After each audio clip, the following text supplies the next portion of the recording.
नमो अरिहन्ताणं नमो तीर्थाणं नमो आयिर्याणं नमो वच्छायाणं नमो लोके सर्वेशापूर्णम् ओम ह्रीं श्री अरहंत सिद्ध आचार्य उपाध्याय साधु पंच परमेष्ठिभ्यो नमो। आचार्य श्री हरसेन स्वामी द्वारा प्रदत्त ज्ञान को लिपिबद्ध करने वाले आचार्य श्री पुष्पदंत भूतवाली स्वामी द्वारा रचित छठखंडागम ग्रंथ, इसके पहले खंड जीवट ठाण पर आचार्य श्री बीरसेन स्वामी द्वारा लिखित धवला टीका, उसके 6 भाग यानी 6 पुस्तकों में से पहले भाग यानी पहली पुस्तक पर अपनी चर्चा चल रही है। मंगल संबंधी चर्चा के बाद में निमित्त, परिमाण, नाम इत्यादि विषयों पर चर्चा के बाद कर्ता के संदर्भ में चर्चा करते हुए भगवान महावीर स्वामी जो कर्ता है उन्हें द्रव्य, क्षेत्र, काल, भाव इन 4 माध्यमों से स्पष्ट किया। तो द्रव्य में तो 46 गुण संपन्न भगवान महावीर स्वामी ये अर्थकर्ता। क्षेत्र में राजगिरी नगरी के पास में स्थित विपुलाचल पर्वत, यहाँ से दिव्य ध्वनि प्रारंभ हुई, तो वह क्षेत्रकर्ता।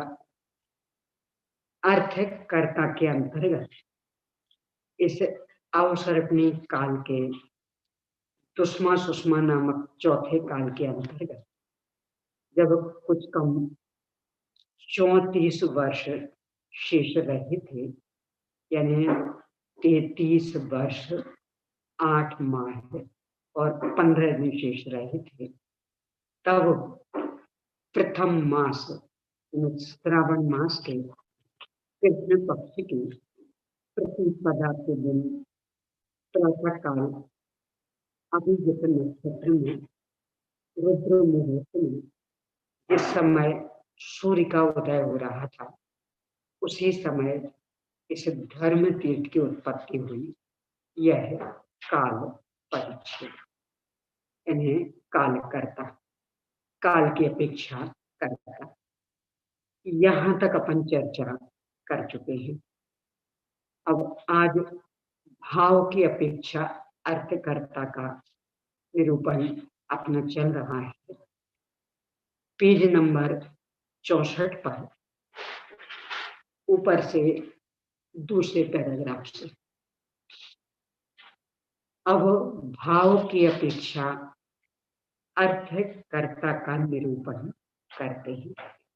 इन्हें दिव्य ध्वनि जिनकी खिरी, जिन विशेषताओं से भी संपन्न, इन्हें अनंत चतुष्टय से संपन्न अथवा 9 केवल लब्धियों से संपन्न, तो ये अनंत चतुष्टय से संपन्न था अथवा 9 केवल लब्धियों से संपन्न था। ये भाव और इस माध्यम से दिव्य ध्वनि खिली धर्मपीठ का प्रवर्तन था। अब यह विषय यहाँ आगा। ज्ञानावरणादि 8 कर्मों के निश्चय व्यवहार रूप विनाश कारणों की विशेषता से उत्पन्न हुए। ये जो 8 लिख गए ना, ये थोड़ी गड़बड़ हो गया। मूल में सीधा ज्ञानावरणादि, क्योंकि जिनकी चर्चा कर रहे हैं उनके तो मात्र 4 कर्मों का ही अभाव हुआ और मूल में भी 8 नहीं दिया। हिंदी में 8 रख दिया तो ही तो है। अपन ठीक कर सकते हैं, या तो ज्ञानावर्णादि इतने ही रहने थे, लेकिन आप 4 नहीं। ज्ञान जैसे मूल में ज्ञानावर्णादि स्थित था, तो संख्या लिखे ना, 8 लिखा। तो ज्ञानावर्णादि कर्मों के निश्चय व्यवहार रूप विनाश कारणों की विशेषता से, ये जो कह देते हैं ना अपन भावावेश में, प्रथम सूत्र स्कंद में थोड़ी निश्चय व्यवहार नहीं आता, वहां तो द्रव्यार्थिक पर्याय अपन नहीं गमाते। इस पैराग्राफ में 2 बार आया है निश्चय व्यवहार, और भी अनेक जगह आएगा। ये नए पदार्थों को जानने के साधन है। जहां भी पदार्थों का ज्ञान कराया गया है, खुल करके उनका उपयोग किया गया। इस ग्रंथ में नहीं, इस ग्रंथ में है, एक कहना ही अपनी अज्ञानता का सूचक। बस अंतर इतना पड़ता है, किसी में कोई नए मुख्य हो जाता, किसी में कोई नए, पर हर ग्रंथ में हर नए की चर्चा इनादिक रूप में आती ही आती है। चर्चा निश्चय व्यवहार रूप विनाश कारणों की विशेषता ज्ञानावर्णादि घाती कर्मों के विनाश का कारण निश्चय आत्म स्वरूप में स्थिरता, यानी पृथक वितर्क विचार शुक्ल ध्यान रूप, और इसके बाद एकत्व वितर्क अविचार रूप शुक्ल ध्यान रूप स्थिरता।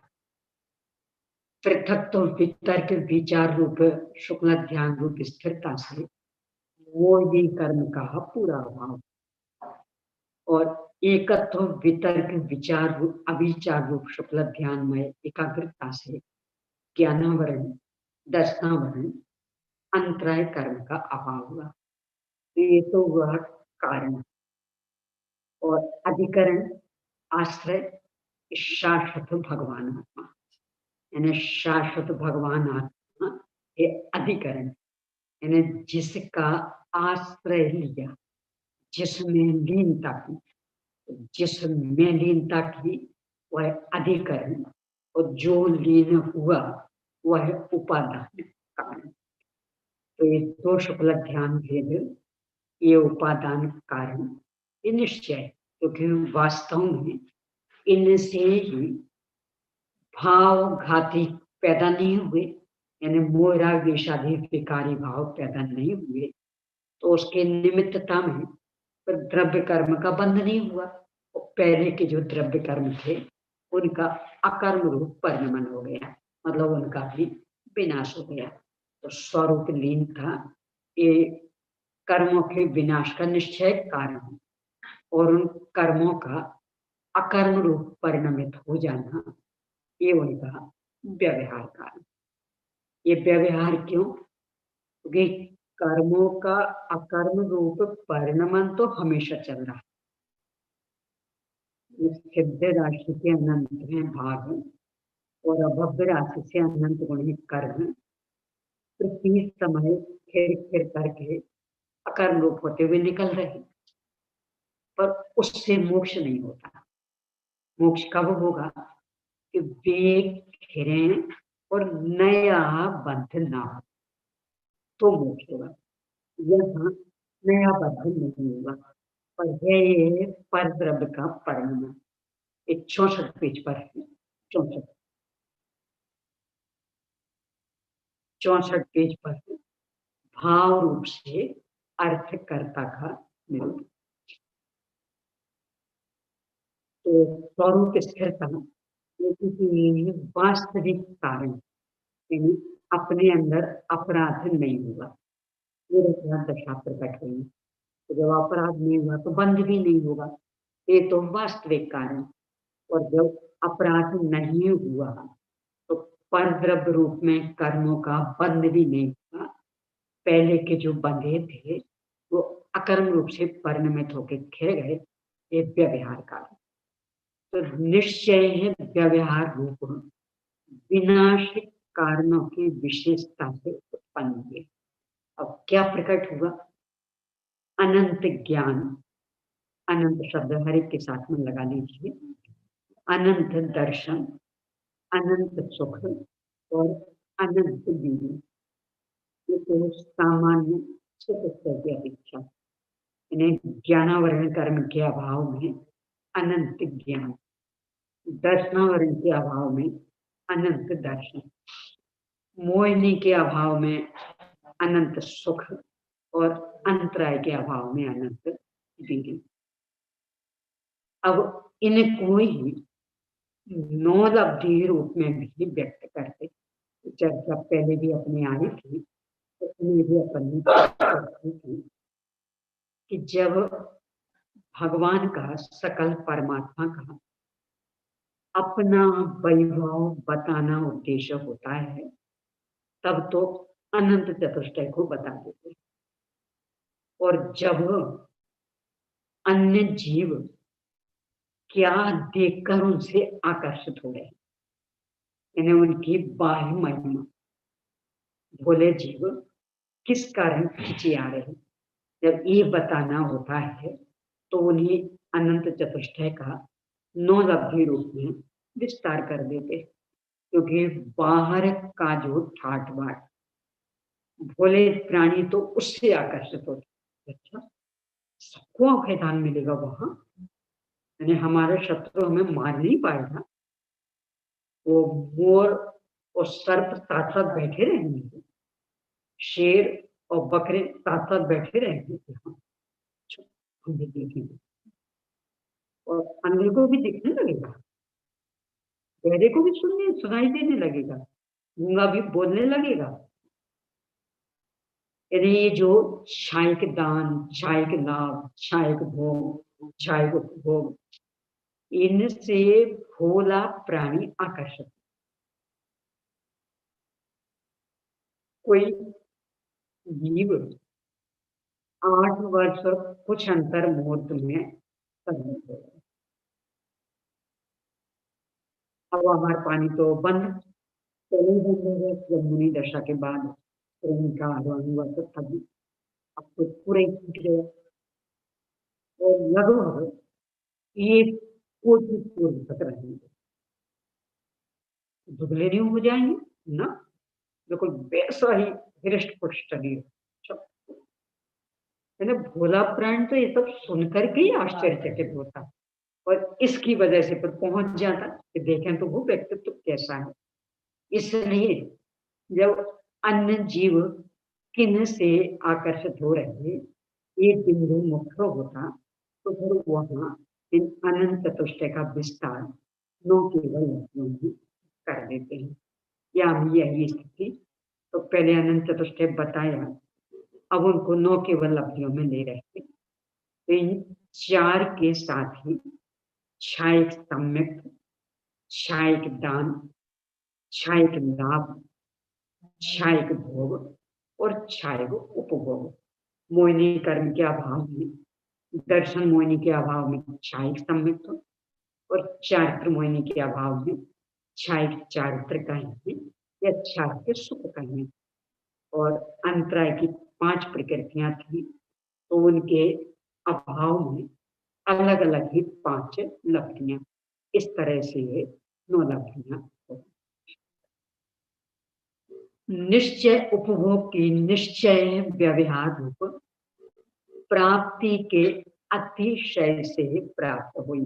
अब यहाँ पुनः निश्चय व्यवहार आ गया। क्या है कि जो ये स्वाभाविक सुख प्रकट हुआ, स्वाभाविक शांति प्रकट हुई, आत्मज्ञानमयी सर्वज्ञत्व शक्ति विकसित हुई, ये तो है निश्चय प्राप्ति, यानी अपने वैभव की स्पष्ट ही प्राप्ति। और बाहर का ये जो ठाट बाट, यानी किसी भी प्राणी को बाधा नहीं पहुंच रही, सबको सताता है, वहां भूख प्यास नहीं लगेगी, दिन रात का भेद नहीं होगा, सभी को अभय दान मिल रहा, ये सब उपलब्धि, इन्हें बाहर में अन्य जीवों को उपलब्धि और दूसरों को दिखाई भी दे, ऐसे उपलब्धि। ये निश्चय व्यवहार रूप प्राप्ति के अतिशय से प्राप्त हुई, इन्हें अंदर अव्यवहार वो अनंत सुख शांति प्रकट हो रही है, और बाहर में अन्य जीवों के लिए भी इतनी उपलब्धि हो रही है, इतनी सहायता मिल रही है। ऐसी 9 केवल लब्धियों से परिणत भगवान महावीर ने भाव शुद्ध का उपदेश दिया, यानी सम्यक रत्नात्रय का उपदेश दिया। अर्थात निश्चय और व्यवहार से अभेद भेद रूप 9 लब्धियों से युक्त भगवान महावीर ने भाव शुद्ध का उपदेश दिया। निश्चय व्यवहार से अभेद भेद रूप, यानी अपने में जो उन गुणों का विकास हुआ, ये तो अभेद रूप, और उसकी निमित्तता में अन्य को जो लाभ मिल रहा, ये भेद रूप, क्योंकि पर पदार्थ इस तरह से 9 लब्धियों से संपन्न भगवान थे, और फिर उनकी दिव्य ध्वनि खिली और उससे अन्य जीवों के सम्यक रत्नत्रय रूप भाव शब्द व्यक्त हुआ। इसलिए भगवान महावीर स्वामी इस भाव शब्द के कर्ता। अब इस संदर्भ में गाथाएं कहा भी है। 65 पेज पर 58, 59 को 60 मिला। गाने लावे भोगे परिभोगे बीजे सम्मते, नव केवल लब्धियो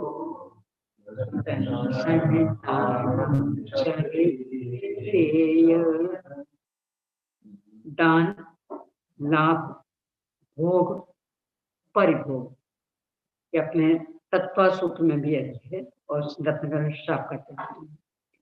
कहीं कहीं भोग उपभोग ऐसा कहते हैं, तो कहीं भोग परिभोग अथवा उपभोग और परिभोग, बच्चे का जो मुड़ी है फैलाना, नीचे से फैलाना,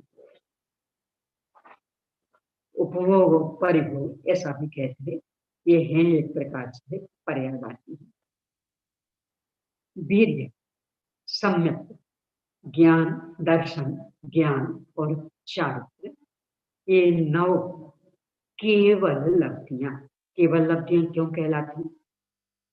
केवल ज्ञान के साथ प्राप्त होने वाली सामग्री, लब्धि प्राप्त हुई सामग्री, केवल ज्ञान के साथ, यानी केवल ज्ञान प्रकट हुआ तो उसके साथ ही अर्थ प्रकट होंगे, इसलिए इनका नाम 9 केवल लब्धि। दान, लाभ, भोग, परिभोग और वीर्य, ये अंतराय करण के अभाव में। सम्यक और चारित्र, ये मोहिनी कर्म के अभाव में, और दर्शन, दर्शनावरण कर्म के अभाव में, और ज्ञान, ज्ञानावरण कर्म के अभाव में। कितना आकर्षक मार्ग, तो भी आकर्षित नहीं होते। लोक में एक सामान्य सी चीज हो और एक व्यापारी वर्ग बेचने के उद्देश्य से स्कीम निकालते हैं। 1 किलो सर्फ का 1 डिब्बा आप लेंगे तो उसके साथ 1 गिलास मिलेगा मुफ्त में। कहते हैं मुफ्त में, पर कहीं ना कहीं तो वो कीमत जुड़ी रहती, पर अपने को सीधी नहीं देनी पड़ी, तो उस 1 गिलास के चक्कर में कितने पैकेट ले आएंगे, क्या फर्क पड़ना? वो सड़का थोड़ी है, वो कोई दूध सब्जी थोड़ी है, वो तो हमेशा काम ही आता। अभी स्कीम है, ले लो, क्योंकि खराब तो होना नहीं है। 2, 4, 6, 8 जितनी भी स्थिति होगी लख लेंगे।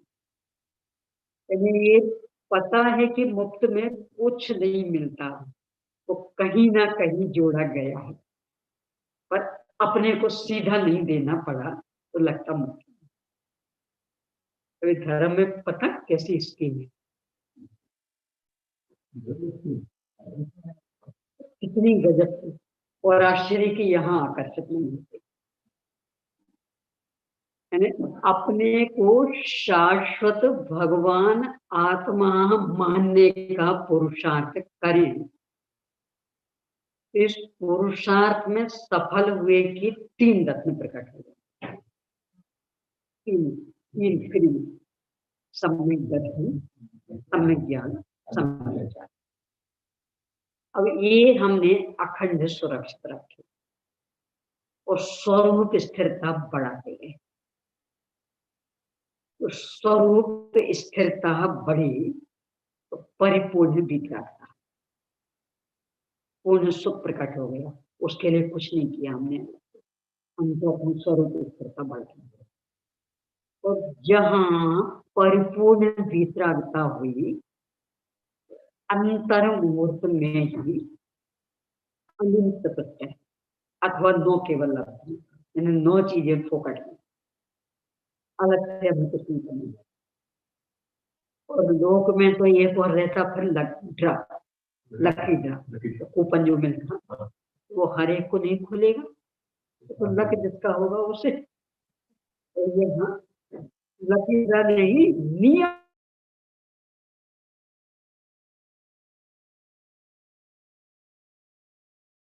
तो लकी नहीं, वहां तो हजारों लाखों लेते तो 2-4 के नाम से खुलता है। तो यहाँ कितना ही सबको मिलेगा, लकी नहीं है, तो सब लकी होगी।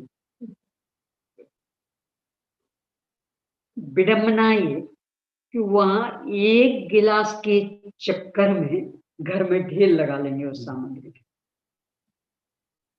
और यदि दिया अवसान हो गया तो सब यही रख के रह गए। और ये जो स्कीम देहावसान भी हो जाएगा तो साथ में जाएगी स्कीम भव भवांतर तक, और नियम से सिद्ध पथ की गारंटी। तो फिर भी इस पर आकर्षित नहीं होते, ये कैसा पागलपन, कैसी मदहोश दशा। जो नियम से छूट जाना है उस पर तो आकर्षित, कोई स्कीम चल रही हो, बहुत भीड़ हो, धक्का मुक्की भी खूब हो, तो भी घुस के लेके आए। यहाँ कोई भीड़ का प्रश्न नहीं, धक्का मुक्की का प्रश्न है, बिल्कुल सेफ। अकेले आता तो अकेले बैठ के करो। 6 महीने में 608 जाएंगे, पर वो कूपन कितनों को मिल गए? 13वें गुणस्थान कितना है? 8 लाख, इतना लाखों की संख्या में, वो संख्या बोले तो 8,56,500। हाँ, इतने करीब, इतने लगेंगे, वो हर एक को नियम से मिलेगा। यानी वहां लकी नहीं होगा, यहाँ तो सब लकी। यानी जिनको भी वो कूपन मिला, नियम से हर एक को सिद्ध फल प्राप्त, लाखों की संख्या है। यानी 8 लाख तो वहां भी नहीं बिकते होंगे शायद, तो यहाँ लाख 8 लाख, 8.5 लगभग हो गए, 56,000 संख्या सुनिश्चित, भूल जाती हूँ संख्या। लिखा हुआ है शास्त्र में, लिखा है यानी मैं तो ये कहना चाह रही कि अपनी मदहोशी कैसी, यानी जिसके लिए हम देख रहे कि नियम से यही छूटेगी सामग्री, हम इकट्ठा करके रख रहे, पर काम में ले पाएंगे कि नहीं ले पाएंगे बिल्कुल गारंटी नहीं। तो कदाचित ले ली तो मात्र और मात्र पाप का बंध होगा, सर्फ का उपयोग क्या काम आएगा? वो कपड़े धो, जीवन से करो, और क्या करोगे? हिंसा करोगे, इन्हें पाप बढ़ेगा। और वो भी इतना आकर्षण, वो एक गिलास मुफ्त में मिल रहा है ना, वो गिलास वो अच्छी क्वालिटी के नहीं रहते, वो ऐसे कि दब जाए।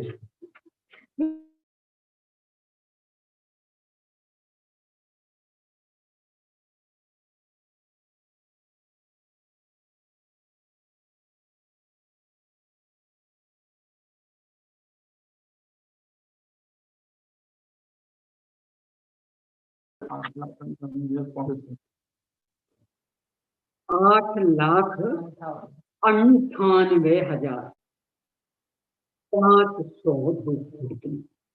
यानी कुछ कम 9 लाख, यानी इतने तो यहाँ भी उसके ऊपर नहीं बिकेंगे।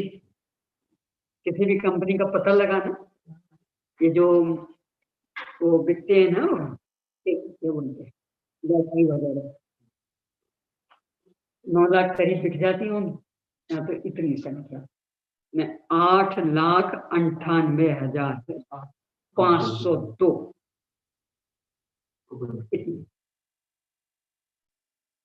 अनंत सुखी और नियम से सिद्ध पद मिलेगा। चुनाव नहीं, हम पर्ची डाल के नहीं निकालेंगे हर एक को। इसमें जो नीचे सम्यक दृष्टि की संख्या वो किस हिसाब से? 7 अरबी मनुष्य मनुष्य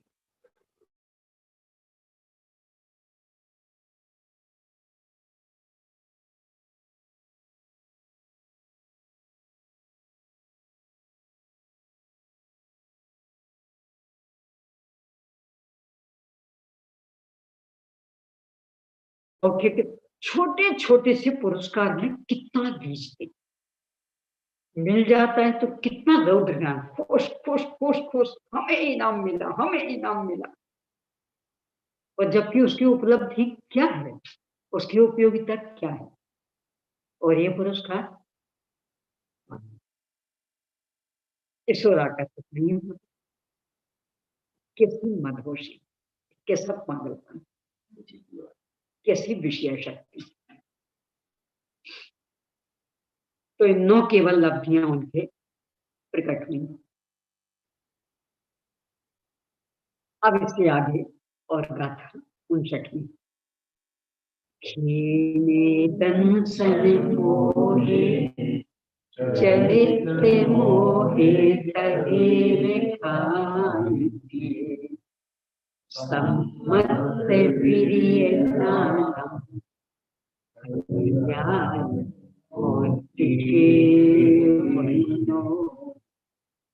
दर्शन मोहिनी और चारित्र मोहिनी के क्षय हो जाने पर, चूंकि ये पहले हो जाता है अंतर्मुख पहले, इन्हें 10वें का व्यय और 12वें का उपयोग, तथा शेष 3 घातीय कर्मों के क्षय हो जाने पर ये अंतर्मुक्त बाद, इन्हें 12वें का व्यय और 13वें का उत्पाद। यहाँ केवल ये जिनके सम्यक वीर्य और ज्ञान ये क्षायिक भाव प्रकट होते हैं। यहाँ ये सामान्य चर्चा करती, मोहिनी के अभाव में सम्यक, अंतराय के अभाव में वीर्य और ज्ञानावरण दर्शनावरण संबंधी एक चर्चा करके ज्ञान अलग अलग कहेंगे तो दर्शन भी और अलग जुड़ जाएगा। पर चूंकि यहाँ मूल गाथा में 3 ही गिनाए थे, तो हिंदी में भी 3 ही लिखे थे। ज्ञानावरण दर्शनावरण पूर्णतः अविनाभावी होते, उनके अभाव में प्रकट हुए गुण भी अविनाभावी। तो एक की चर्चा की तो दूसरे की अपने आप समझ नहीं जाती। अब और आगे इसी को स्पष्ट करने वाली गाथा 60 में।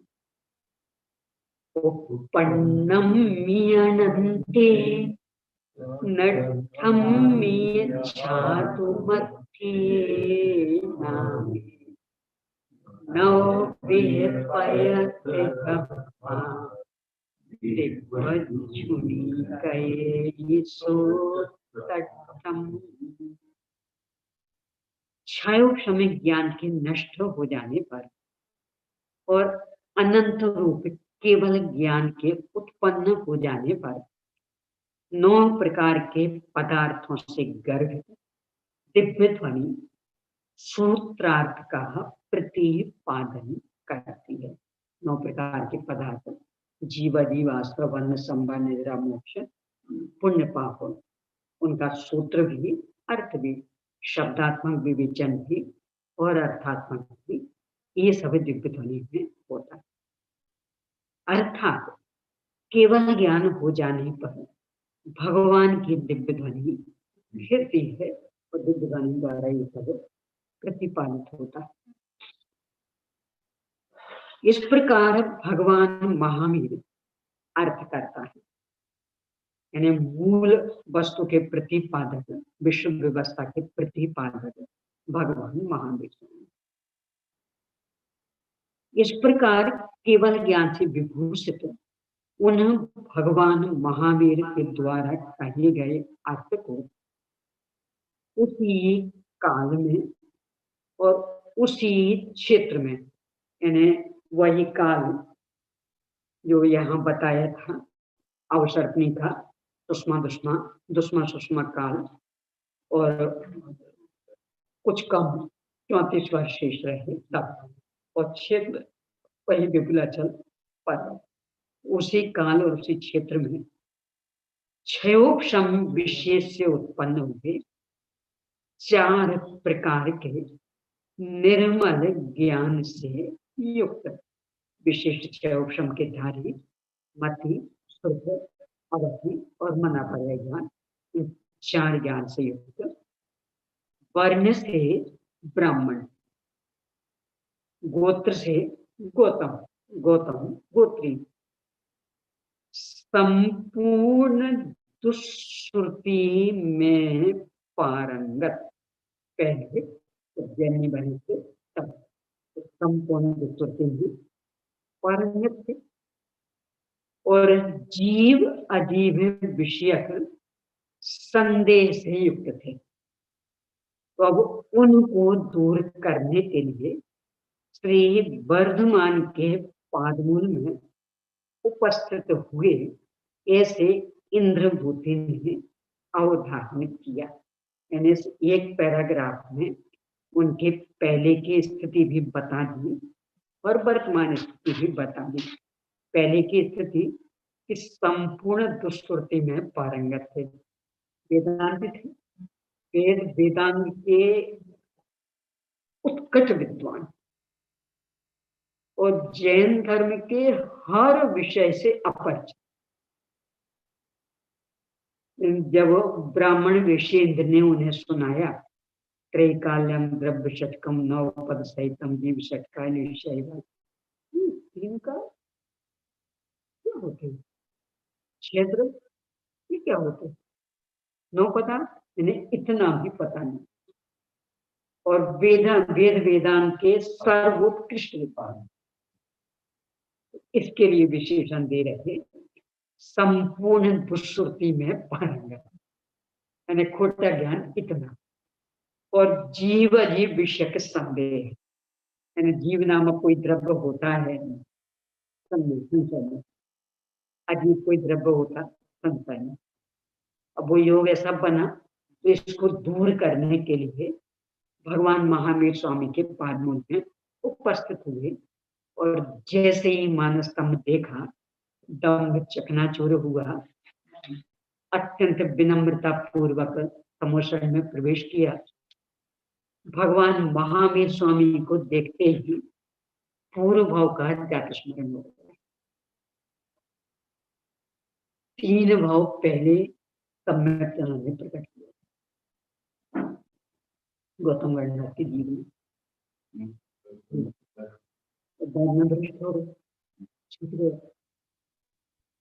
वो याद आ गया। जब भगवान महावीर स्वामी को देखा वो याद आ गया, उसके बल पर पुनः सम्यक प्रकट हो गया जात स्मरण। और फिर भगवान महावीर स्वामी को साक्षी बना के दीक्षा ले ली, और दीक्षा लेते साथ ही वो सारी रिद्धियां, यानी ये केवल ज्ञान रिद्धि को छोड़कर शेष त्रिशद रिद्धियां प्रकट हो गई। समोस्तरण में छदमस्त जीवों के बीच में सर्वोत्कृष्ट स्थान पाया। उन्होंने भगवान महावीर स्वामी ने जो दिव्यवाणी में बताया, अवधारण किया, इन्होंने उसको हृदयंगम किया, आत्मसात किया। काल वही, क्योंकि उनके निमित्त से दिव्यध्वनि करी, तो वही काल वही स्थान, मैंने पहले जो बताया था वही स्थान में है। ये जो 62 और 63 पेज पर था वो वाला 5 पहाड़ियों के नाम यहाँ गिनाए थे। पूर्व में ऋषिगिरी, दक्षिण में बैभार, नैऋत्य में विपुलाचल, पश्चिम वायव्य और उत्तर दिशा के धनुषाकार में फैला हुआ चिन्ह, और ईशान में वृत्ताकार पांडु। इन सबके बीच में विपुलाचल, ये तो क्षेत्र। और अवसर्पणी काल के दुष्मा सुषमा नामक चौथे काल के पिछले भाग में कुछ कम 34 वर्ष बाकी रहने पर वर्ष के प्रथम मास अर्थात श्रावण मास में प्रथम पक्ष अर्थात कृष्ण पक्ष में प्रतिपदा के दिन प्रातः काल के समय आकाश में अभिजित नक्षत्र, रुद्र मुहूर्त और सूर्य के उदय होने के प्रथम योग में ही भगवान की दिव्यध्वनि खिरी। तो उसी समय से इन्होंने अवधारण भी किया। तो काल और क्षेत्र वही।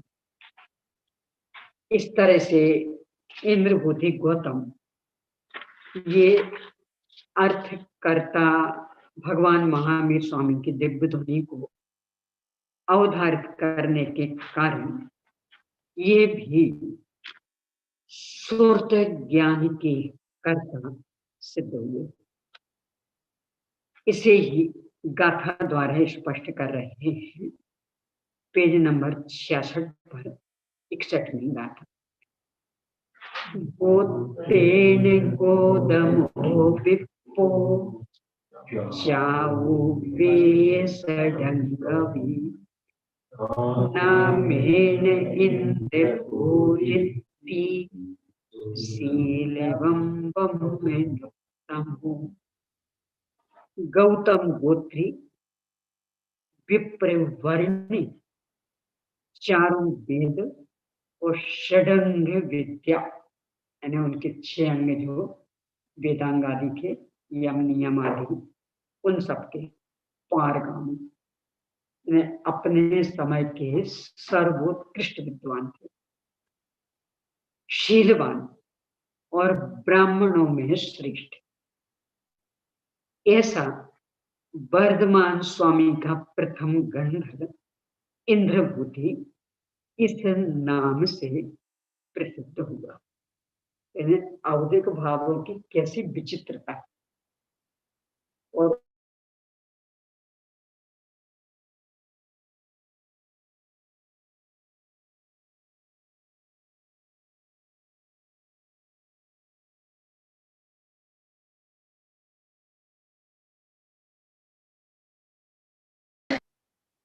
तो एक व्यक्ति ऐसा है कि जो कल तक अपनी इस वासना का घोर विरोध कर रहा है, किसी कीमत पे नहीं होना चाहिए।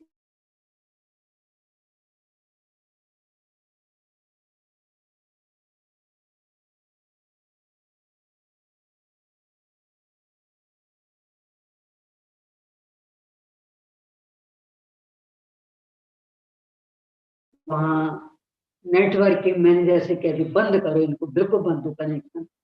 यानी अपने वशवत हर तरह का उसने उपक्रम किया इसको बंद कराने।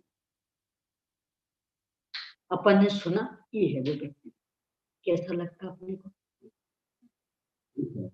कितना? आज वो कट्टर भक्त बन जाए और सुनने आ जाए, यहाँ बैठने देंगे वो कदा से बैठ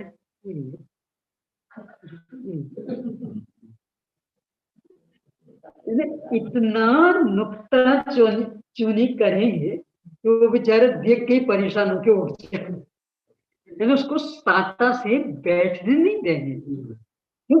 कल ऐसा किया था ना, कल तक ऐसा किया था ना। यहाँ कभी कभी जब ये खास करके वीर शासन जयंती के समय इस पर चर्चा करने का अवसर मिलता, तो उस समय काफी खुली चर्चा होती, तो ये विचार बहुत आता। पूरी समूह सबने स्वीकार कर लिया।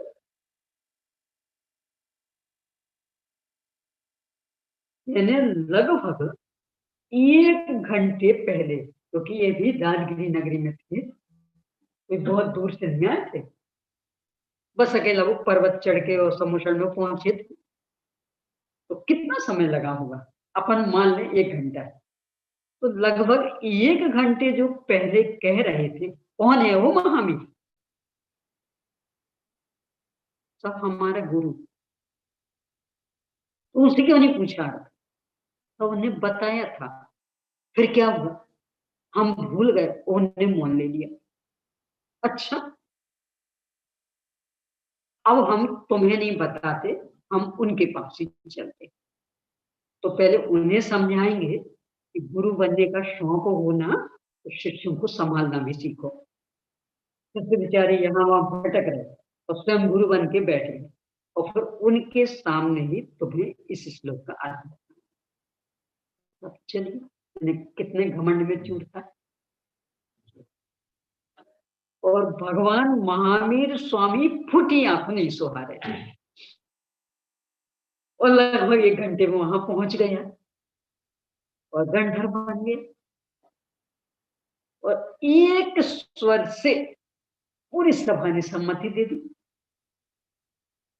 असंख्यात जीव रहते हैं समुद्र में, देव रहते हैं, असंख्य संख्या रहते हैं, असंख्यात जीव, और सर्वसम्मति से सबने स्वीकार किया। एक ने स्वीकार नहीं किया था, मक्खन ने। तो पार्श्वनाथ भगवान के शासन काल के दीक्षित मुनिराज, जब वर्धमान मुनिराज को केवल ज्ञान हुआ, तो उनको लग रहा था कि मुझसे पुराने कोई मुनिराज है नहीं, यदि गंधर्व पद मिलेगा तो मुझे मिलेगा। इस आशा में समोसर में बैठे रहे, आहार तक को भी नहीं उठते। क्यों? हम उठे, एक बीच में इनने किन्हीं को दे दिया पत्तो। हाँ, उस समय से बाद में मिथ्या तो हो गया। तो 66 दिन तक निराहार लगातार समोसर में 24 घंटे की हाथ।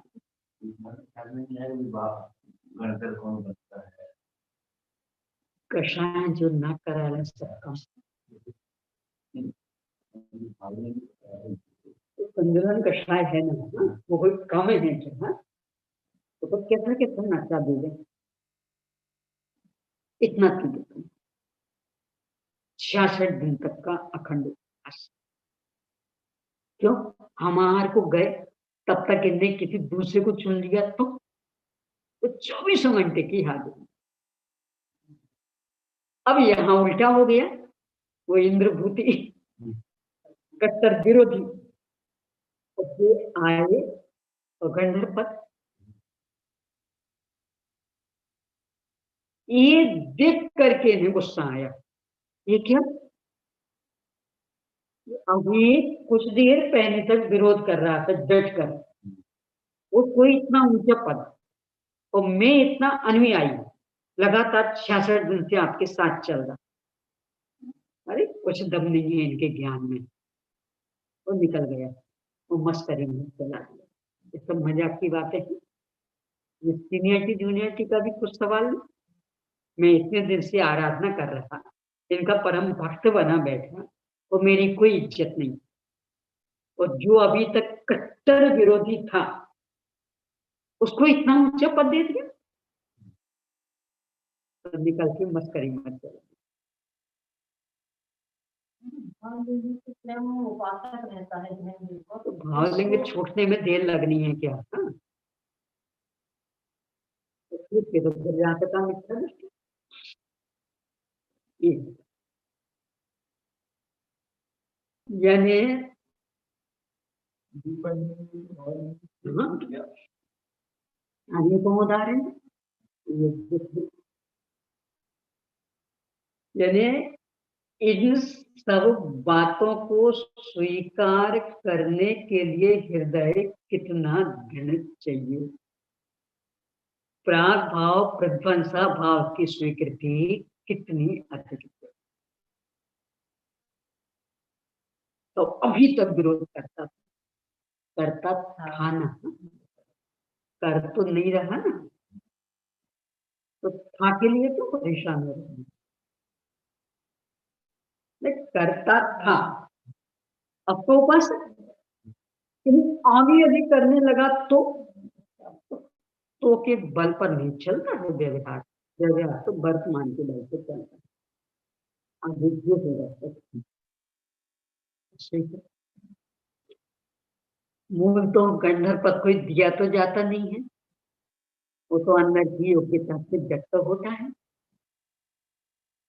मक्खली घोषाल में योग्यता थी ही नहीं, पर कौन समझाया उसको। मुझे तो इससे ये कहना है कि इतनी उदारता अपने अंदर भी चाहिए। ये जो अपन गड़े मुर्दे उखाड़ते बैठे रहते, हाँ ये तो यही, हम इनको 10 साल से जानते हैं, अब बड़ी धर्मात्मा बने दिखती, तो अभी का धर्मात्मा पना एकदम उपेक्षित कर देंगे, और जो वो 10 साल पहले का, उसको उखाड़ उखाड़ के वर्तमान को दबा देंगे। परिणाम निकलेगा सामने वाला धर्म से हट जाता।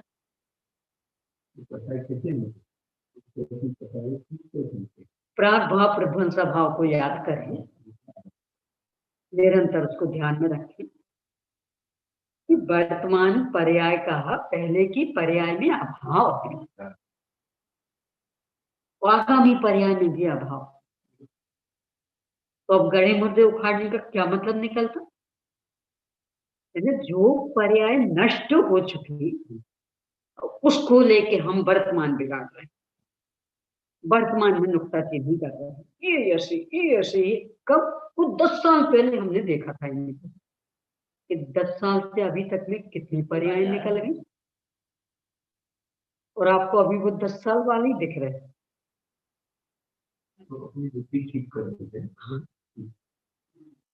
बाहर में संशोधन नहीं करना है, कर भी नहीं पाएंगे, मत ही व्यवस्थित करेंगे। तो दुनिया तो सारी व्यवस्थित ही है, अपनी मत ही व्यवस्थित करें। यानी पर्याय मात्र ही एक एक समय की, अगली पर्याय किसकी कैसी आएगी इसमें शंकाशील। सभी अभी तक विरोधी था, अब आराधक कैसे बन सकता? क्यों नहीं बन सकता? कोई बकौती है क्या? एक समय की पर्याय में विराटक था, वो पर्याय तो चली गई, क्यों नहीं आराधक हो सकती? पर्याय परस्पर में असंबद्ध भी है, क्यों नहीं हो सकता? इतनी उदारता। गड़े मुर्दे उखाड़ने की आदत अपनी खत्म होनी चाहिए। कल तुमने ऐसा किया था, कल ऐसा किया था, अब धर्मात्मा कैसे हो सकते हैं? ना अपने में धर्म प्रकट कर पाओगे, और ना प्रभाव न कर पाओगे। यदि भूत को भूत रूप ही रहने दें, गई सो गई, मत गई को बुलाओ, नया दिन हुआ है, नया जगह। जो हो गया सो हो गया, अब उसको याद मत करो। तभी अपने में सुख शांति पा सकेंगे और धर्म की प्रभावना भी तब ही कर सकते। क्यों? क्योंकि दूध का धुला तो यहाँ कोई नहीं है। बस अंतर इतनी पड़ेगा, किसी ने 2 साल पहले दुष्प्रवृत्तियां छोड़ी होंगी, तो किसी ने 10 साल पहले, तो किसी ने 50 साल पहले, तो किसी ने 60 साल पहले। बस इतना ही अंतर पड़ा। दूध का धुला तो कोई नहीं, तो उन्हें दुष्प्रवृत्तियों में ही थे। तो अब इससे क्या फर्क पड़ना कि हमने 10 साल पहले छोड़ दी और उन्हें आज छोड़ी। छोड़ दी ना, इसको मुख्य कारण है। तो कब छोड़ी इससे क्या फर्क पड़ा? क्योंकि पहले तो सभी उसमें तन्मय थे। इतना उदार दिल चाहिए, तब अपन विरोधियों को अपना पाएंगे। पद गर्दन को देता नहीं कोई, तो उनके उससे निमित्त से ध्वनि खुली, इससे उनको फिर पद मिला गर्दन का, ऐसा। योग्यता विकसित हुई है तो उनके निमित्त से ध्वनि खिली। इनकी योग्यता इनकी स्वयं के उपादान से विकसित हुई, उसका निमित्त पाकर ध्वनि खिली। नहीं, वो योग्यता से, योग्यता तो सवाल में ही है। हाँ, लेकिन घोषणा जो करता होगा, घोषणा कोई नहीं करता। वो तो जो समूहरण में स्थान विशेष जो रिक्त था, वहां में आसीन हो गए तो दिव्य ध्वनि खिलने लगी। तो वहाँ किसी ने कहा होगा कि यहाँ आसीन हो, तो फिर योग्यता से। अरे इनने दीक्षा ली और वहीं जाके विराजमान हुए, इस तरह से। यानी दीक्षा ली, हाँ, वो भक्ति कर रहे थे। अब मुनिराजों का वो जो मुनिराजों की सभा, उसमें गए तो चूंकि वो रिद्धियां सब प्रकट हो गई थी, तो अलग से सारा तेज आदि दिखता, वहां विराजमान हुए। और किसी का भाव हुआ ही नहीं होगा उस जगह बैठने का, योग्यता ही नहीं, योग्यता नहीं।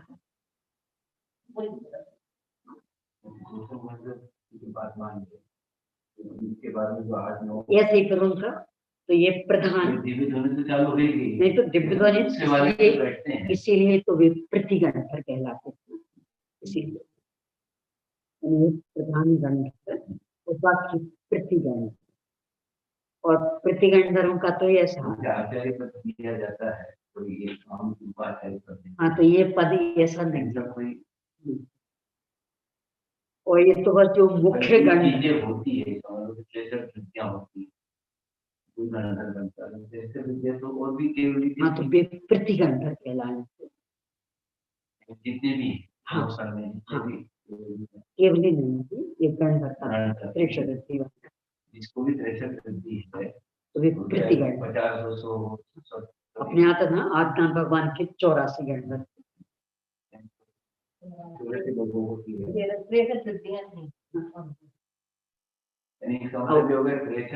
जिनको होगी समोसन के अंदर, वो गणधर की उपाधि प्राप्त कर लेगा। पर मूल इन्हें जिनकी उपस्थिति अनिवार्य, जिनके बिना दिव्य ध्वनि नहीं करेगी, वे तो हमेशा हाजिर, और बाकी का तो कदाचित मोक्ष भी हो जाए। को गणधर की उपाधि हो गई है, जब तक उनका मोक्ष नहीं होगा तब तक ये और 24 घंटे की हाजिरी, और बाकी का तो कदाचित मोक्ष भी हो जाए। और यहाँ तीर्थंकर भगवान 84 तो मैं 84 थोड़ा मुक्ति एक मुख हूँ, मुख्य 83 का तो मुक्त होता रहेगा ना। वही तो कह रहे हैं, मुख्य हमेशा एक।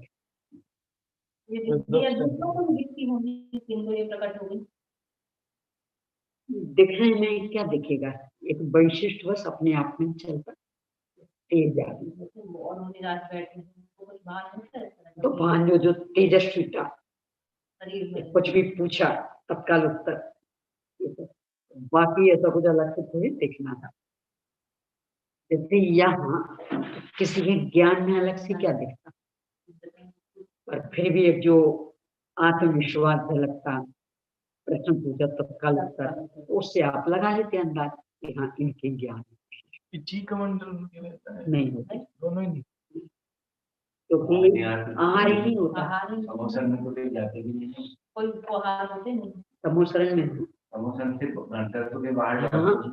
ये तो हमेशा ही रहते, और गंडर को आहार नहीं होता। और मुनिराज वो तो उनके साथ रहते होंगे पीछे कमंडल। इन्हीं ग्रंथों में गंडर आया है को आहार का भी आया। कहाँ है? इनका गणधर का मैं नहीं, कल देख के गंडर को न आहार होता, और आहार नहीं तो निहार भी नहीं। गंडर को 63 रिद्धियां जिनको प्राप्त है ताकि नवोवन उनके आहार नहीं। केवल ज्ञान होना है। जिन्हें विज्ञान कोश का वर्णन किया है। देखिए देखिए, उसको दिया उनको नहीं जाता। यानी स्वयं में भी धर्म प्रकट करने के लिए कितनी सहृदय बच्चे, पर्याय विमूढ़ता का अभाव, और क्षणवर्ती पर्याय पर्याय दिखती रहे तो राज्य नष्ट नहीं है। और गुरुदेव जी का आता ना जो बात क्षमावाणी के लिए, यदि मैंने किसी को पर्याय दृष्टि से देखा हो कुछ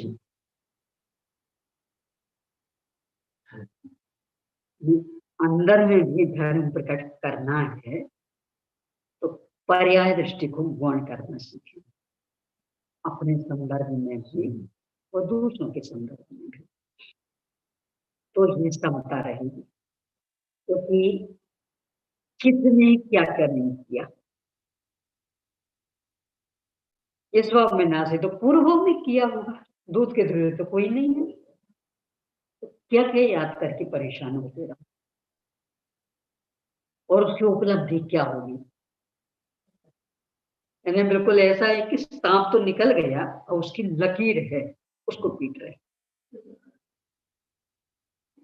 यानी वो पर्याय तो मिट गई, अब वो तो ध्रुव बन गई, पढ़ना में भाव बन गई, अब वो उसके लिए है, क्या मतलब निकलता, उसको लेकर के हर्ष प्रसाद करने का भी क्या मतलब निकलेगा। मैं गंभीर मान, तो ऐसे इंद्रभूति गौतम प्रथम गंधर नाम से प्रसिद्ध हुए। अनंतर भाव स्रोत रूप पर्याय से परिणत उस इंद्रभूति ने 12 अंग और 14 पूर्व रूप ग्रंथों के एक ही मुहूर्त में क्रम से रचना की, यानी सूत्रबद्ध किया। अतः भाव श्रुत और अर्थ पदों के कर्ता तीर्थंकर हैं, यानी भाव श्रुत के दाता भी तीर्थंकर भगवान, और मूल विषय वस्तु के प्रतिपादक तीर्थंकर भगवान, तथा तीर्थंकर के निमित्त से गौतम गंधर श्रुत पर्याय रूप से परिणत हुए, इसलिए द्रव्य श्रुत के कर्ता गौतम गंधर, यानी मूल अर्थकर्ता तीर्थंकर भगवान, भाव श्रुत कर्ता तीर्थंकर भगवान, और द्रव्य श्रुत कर्ता अभी के वर्तमान शासन में गौतम गंधर थे, क्योंकि द्वादशांग में विभाजन उनने किया, सूत्रबद्धता उनने की। इस तरह ही गौतम गंधर से ग्रंथ रचना हुई। ग्रंथ रचना मतलब सूत्रबद्धता, सूत्रबद्धता मतलब कि भगवान की तो वाणी थी, ध्वनि थी, उसको फिर शब्दों में करना। पहले उदाहरण लिया था ना अपन ने, से आवाज हुई टिक, वहां से थोड़ी सी टिक आवाज निकली, ध्वनि निकली, और उसको हमने टिक शब्द से बता दिया। ऐसे ओमकार ध्वनि को 12 अंग इन सब में विभक्त किया, पूरे 12 अंग, 12 अंग के सारे वेद, पांचों वेद में विभक्त किया। तो ये सूत्र के द्रव्य सूत्र कर्ता गंधर्व हुए। अब पूरी परंपरा बता रहे हैं, यानी ये परंपरा की तीर्थंकर के जो मौका उसको दे और भी प्रश्न करता जैसे पुराणों में लिखा कि राजा सेन ने गौतम गंधर्व से पूछा, तो गौतम गंधर्व उसका उत्तर दे रहा है। तो प्रश्नों के जो उत्तर है, समाधान है, वो ओंकार की से डायरेक्ट तो नहीं दिए हमारे जो प्रश्नों के समाधान होते हैं वो गौतम गंधर्व के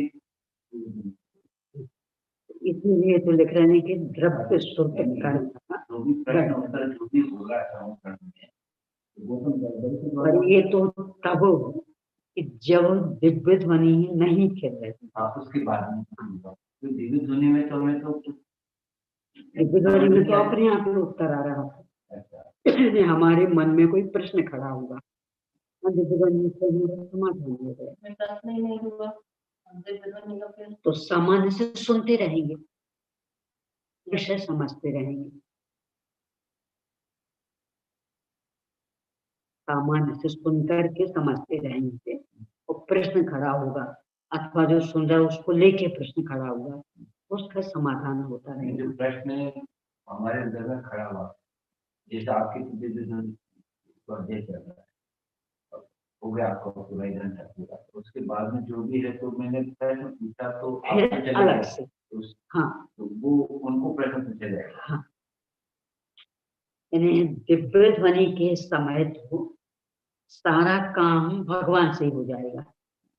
अब जब दिव्य ध्वनि बंद हो गई, मेरे को प्रश्न होती अभी कमल अभी का प्रवचन चला था और मेरा जो भी विषय है वो आ गया, एक दो बार दोपहर में चलने वाला है, आपको चलेगा, तो मेरे प्रश्न के समाधान से उनके भगवान की वाणी से हो जाएगा। तो इसमें तो ये है ना, इसमें ये है ना कि प्रश्न करता को इतना धैर्य रहेगा, यानी अभी अभी भगवान की दिव्य ध्वनि संपन्न हुई, 6 घड़ी पूरे हो गए, यानी ऐसा मान लिया अपन कि लगभग 7 बजे सुबह दिव्य ध्वनि पूरी हो गई। अब लगभग 10:30 बजे करीब फिरेगी, प्रश्न हमें दिव्य ध्वनि पूरी होते साथ ही खड़ा होगा, तो इतना हमें धैर्य रहेगा जब करें इंतजार, क्या आवश्यकता ये है ना उत्तर देने वाले इनसे पूछ। गंधर्व देवादि बैठे रहते हैं, प्रतिगंधर आती थी, अन्य मुनि आती, तो उनसे पूछ लेते हैं।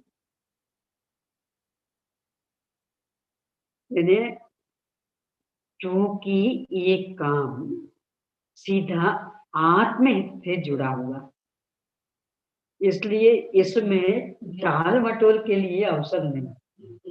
ठीक है, अभी दिव्य ध्वनि बंद हो गई तो हो जाने, तब जब दोपहर को खेलेगी तब देख लेंगे। अन्य है ना उत्तर देने वाले, उनके जैसे प्रामाणिक उत्तर देने वाले, तो अपनी जिज्ञासा का समाधान उनसे किए लेते, उनसे पूछ लेते, और बाकी समय भी चलता रहता है। गंधर हैं, प्रतिगंधर हैं, सुर्ख केवली हैं, बहुत विशेषज्ञ हैं वह, तो उनके साथ में चलता रहता है। इससे तो अपनी मनोवृत्ति को टटोलने का भी एक अवसर कि बाकी में बिल्कुल धैर्य नहीं, रुपए रखे हो तो थोड़ी शंका हो जाए, तो बैंक से अपन 1 लाख लाए थे कि नहीं लाए, पता नहीं 1 लाख है कि नहीं, तो गिट्टी भी बिल्कुल पिंच वालों में खुली है। अब धैर्य रहेगा, कोई बात नहीं, सुबह गिर लेंगे।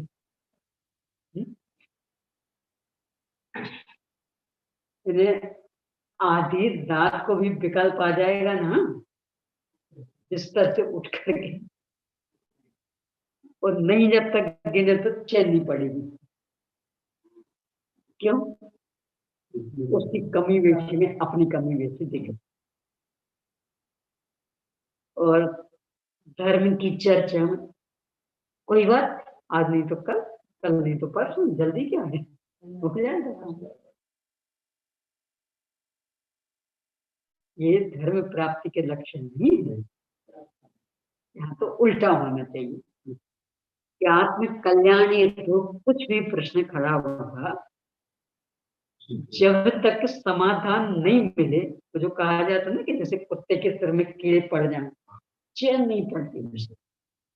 ये प्रश्न अपने को ऐसे आंदोलित करते रहे, चैन न पड़े, इससे नहीं उससे, उससे नहीं उससे, समाधान पा करके चैन। इतनी अधिक समुद्र में चलता रहता। तो बाकी जो मुनिराज रहते उनके माध्यम से जिज्ञासा का समाधान होता रहता। अब यहाँ टाइमिंग क्या रहता है? जो अपना सामायिक का समय रहता ना, यानी जोड़ वाला संधि काल, जैसे सुबह नहीं तो रात्रि में समाप्त हो गई और दिन उगानी, ब्रह्म मुहूर्त जिसे आप नहीं, अब तो सुबह 4 बजे से नहीं बांध सकते क्योंकि वो ऋतु के हिसाब से बदलता है। गर्मी में 4 बजे ले सकते, यानी जब करीब करीब 5:30 पौने 6 पर सूर्य उठा तो 4 बजे, यानी सूर्य उदय के 1.5 घंटा पहले और 1.5 घंटा बाद, ये संधि 1 घंटा 44 मिनट करीब, 6 घड़ी 24 मिनट की एक घड़ी, कितना समय है? 1 घंटा 44, 1.5 घंटा। तो ऐसा लेना है जैसे गर्मी में है 5:30 के करीब होगा था दिन, कितनी देर, तो लगभग 4:45, 4:45 से और इस तरफ 6:15 इस दिग्गज का काल, 6 घड़ी, यानी सूर्योदय के 1.25 घंटा पहले 1.25 घंटा बाद, 1.5 घंटा। तो ये सुबह का हुआ। अब ऐसे दोपहर का, जिस समय छाया ना पड़े, यानी अपन धूप में खड़े हैं तो छाया अपने आप में समाई रहे, पेड़ आदि में तो छाया समाई रहे, वो भी कोई बीच का था, उससे 1.25 घंटा पहले तो 1.25 घंटा। ऐसे ही शाम को जो सूर्यास्त का काल, उससे 1.25 घंटा पहले 1.25 घंटा बाद, और ऐसे ही आधी रात को, उसका भी छाया से अनुमान लग जाता। ये सूर्य रात को भी चंद्रमा के हिसाब से छाया घटती है, जब छाया बिल्कुल अपने में समाई रहती, वो बीच का काल, और उससे 1.25 घंटा लगभग पहले है और 1.25 घंटा लगभग बाद। लास्ट वाला कौन सा बताया आपने? आधी रात, तो ये हो गया 4 बजे के 5 बजे के आसपास, आधी रात के लगभग।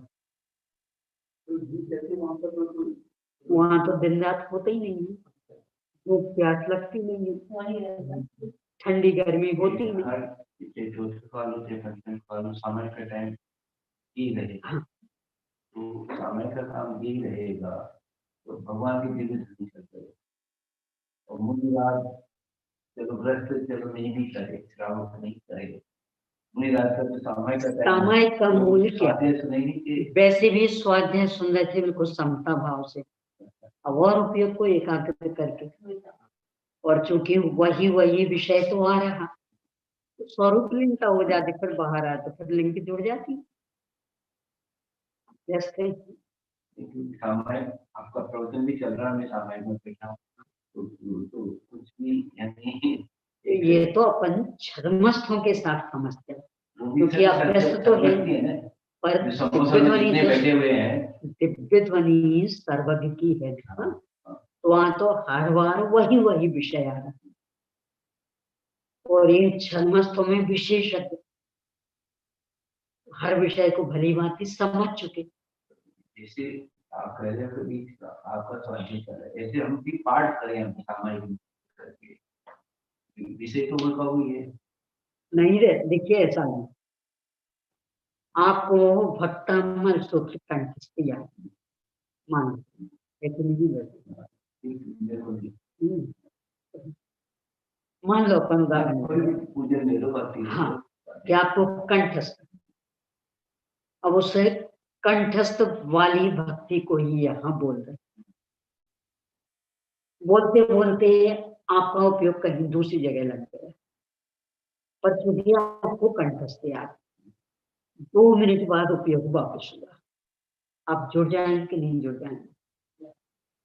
लेकिन उस वाणी का भी अपमान होगा और इधर हमारे इसका भी अपमान तो उपयोग यदि पाप में गया तो, और स्वरूपस्थ हो गया तो अपमान कहाँ होगा? क्योंकि भगवान तो यही कह रहे हैं ना, स्वरूपस्थ हो जाओ, तो वो तो और अधिक सम्मान हुआ।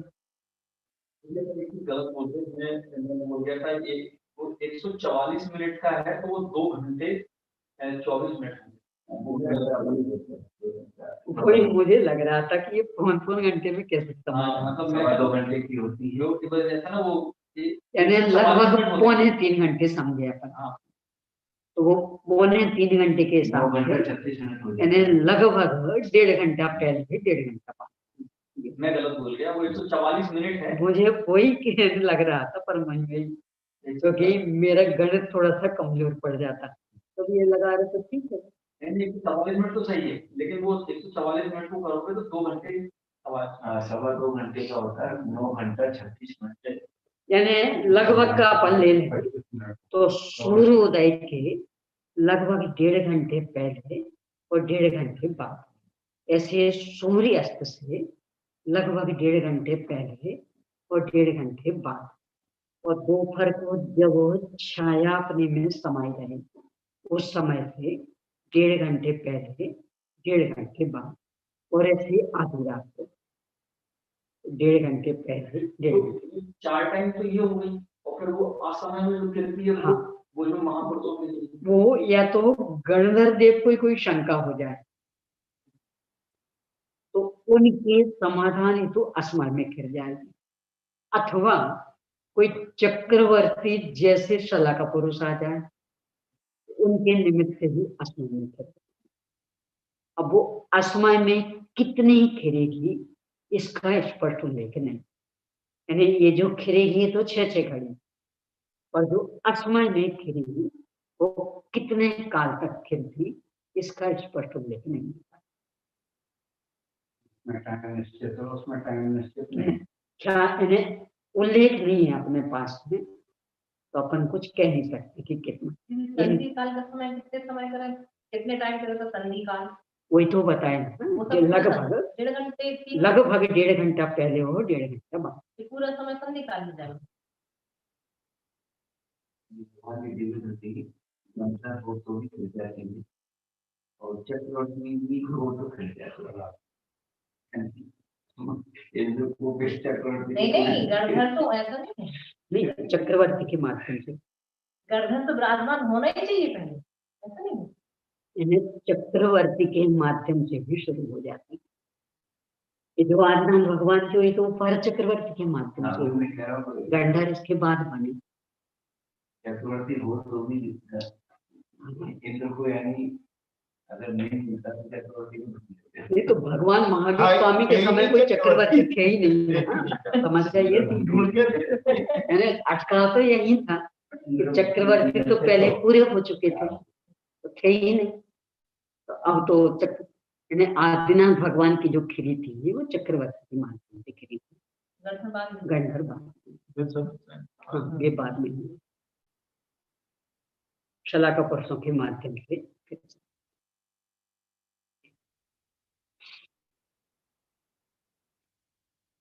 इसमें तो खास इस दृष्टि से विचार करना कि ध्रुव दृष्टि कितनी अधिक चाहिए, यानी दूसरों की भी पर्याय को देख देख करके रागद्वेष करते रहे तो धर्म की भावना छोड़ देना, अपनी भी पर्याय को देख देख करके परेशान होते रहे तो भी धर्म की भावना छोड़ देना, दो एक साथ नहीं चलते। वास्तव में यदि धर्म करना तो अपनी भी और दूसरों के भी पर्यायों को गुण करना सीखे, उपयुक्त करना सीखे।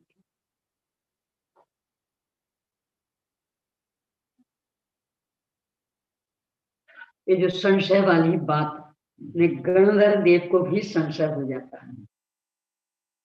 जो अपन ने उस दिन ज्ञान वाली बात कही थी ना, ज्ञान के दोष की,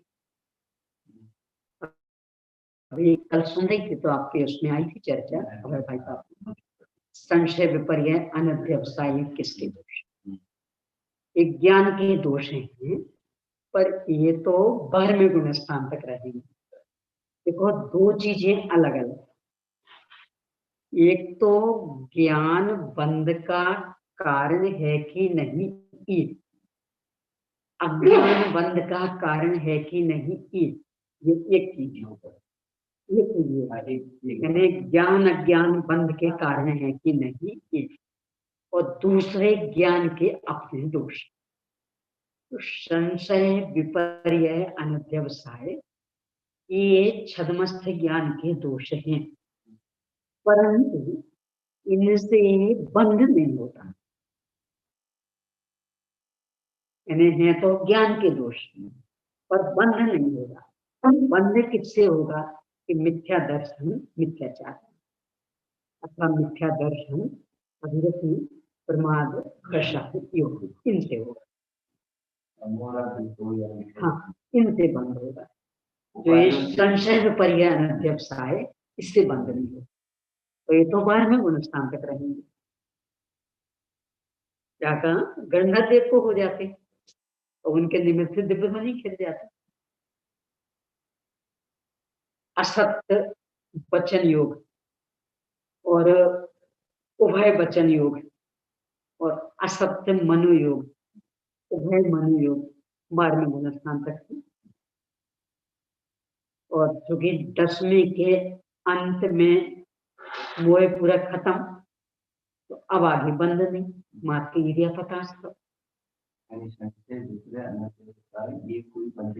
हाँ, ज्ञान के दोष तो नहीं है, क्योंकि छायोक्षमिक ज्ञान है, उस विषय संबंधी ज्ञानावरण का उदय चल रहा, तो हमें संशय विपर्य अनध्यवसाय हो, परंतु उससे बंध नहीं होगा। वो अवधिक ज्ञान की कोटि में चला जाएगा।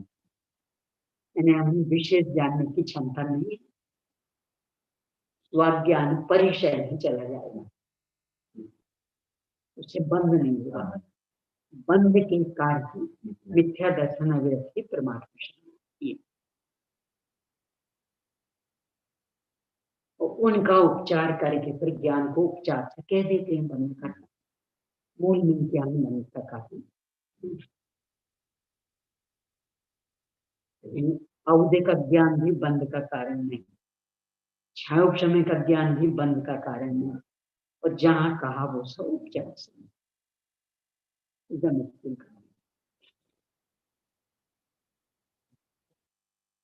अभी कल के में था और वहां कोई स्पष्ट उत्तर तो नहीं था, सोचिएगा, इस तरह से छोड़ा था उन्होंने प्रश्न। ये उसका समाधान, संशय विपर्य अनध्यवसाय ये है तो छायोक्षम ज्ञान के दोष, तो है तो ज्ञान कारण है, परंतु बंध का कारण है, इससे कोई फर्क नहीं पड़ना, और वो तो बाद में चलना। असत्य वचन योग, उभय वचन योग बार में, हाँ,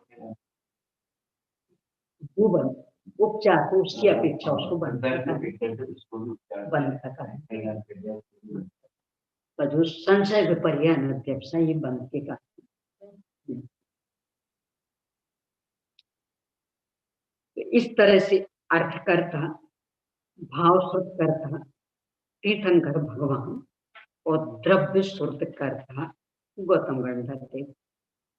अब इसके बाद जो परंपरा चालू हुई उसका यहाँ उल्लेख कर रहे हैं।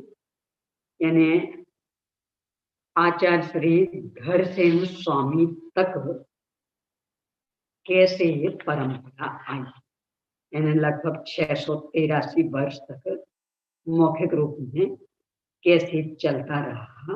अब इस बात का निरूपण यहाँ हो रहा है।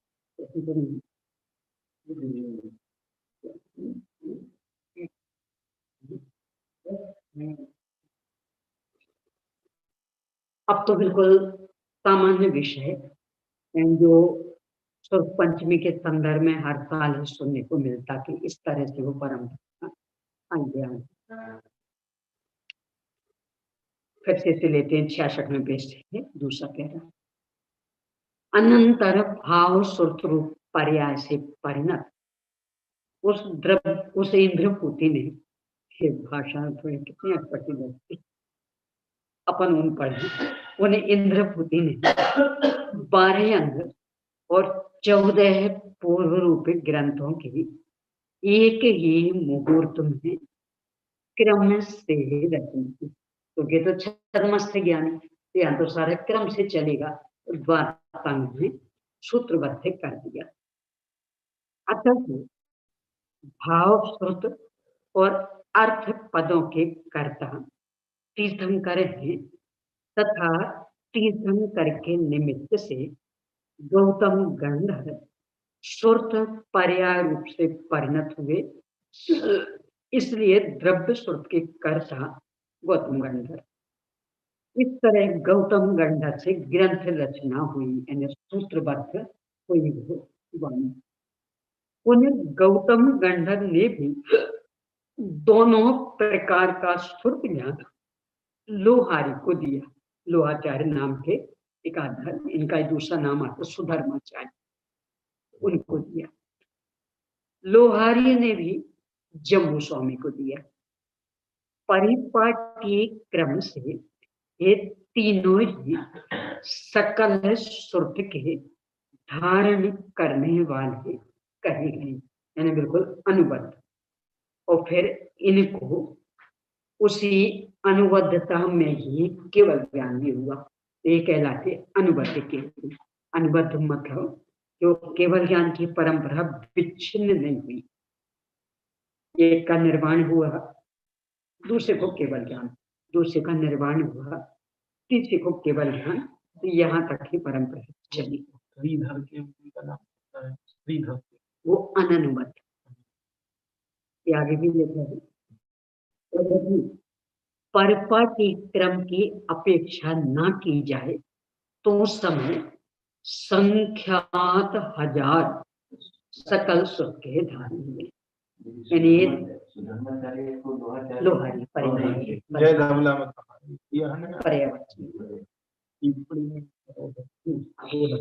लोहारी और सुधर्माचार्य पर्याय। ये तीन तो अनुबद्ध केवल, यानी एक को मोक्ष, दूसरे को तत्काल केवल ज्ञान, ऐसे। बाकी इस परंपरा को ग्रहण करें तो ऐसे केवली तो संख्यात हजार, और सबसे अंतिम केवली श्रीधर के। पंचम काल में फिर किसको कहा जाएगा? चौथे काल में 34 वर्ष में लिया था, कम होने पर महावीर को केवल ज्ञान की प्राप्ति हुई। तो क्रम से ये हुई, चौथे काल तक ही सब चला, या फिर उसके नहीं, पंचम काल लग गया था। जम्मू स्वामी तो काफी कुछ पंचम काल बीत गया था, मेरे ख्याल से 40-45 साल, क्योंकि ये शायद 62 वर्ष के है ना, 62 वर्ष की परंपरा, तो 34 वर्ष वो हो गए। 34 वर्ष नहीं हुए, भगवान महावीर स्वामी के निर्वाण के बाद तो मात्र 3 वर्ष और 8.5 माह इतना शेष रहा था चौथे काल का। 3 वर्ष और 8.5 माह, तो बस उतना, और ये तीनों का मिलकर शायद 62 वर्ष, तो इतना पंचम काल का। और श्रीधर के वगैरह भी मोक्ष, हाँ, मोक्ष हाँ, तो पंचम काल। ये सब चतुर्थ काल में पैदा हुए। गौतम स्वामी भी पंचम काल में मोक्ष। हाँ, गौतम स्वामी भी, सुधर्माचार्य भी, जम्मू स्वामी भी, श्रीधर के, टाइम तो बचा बाद में, ये सब लोग पंचम काल में। चौथे काल में जन्मे थे बद्रीश्वर नारायण, उनके धारी थे।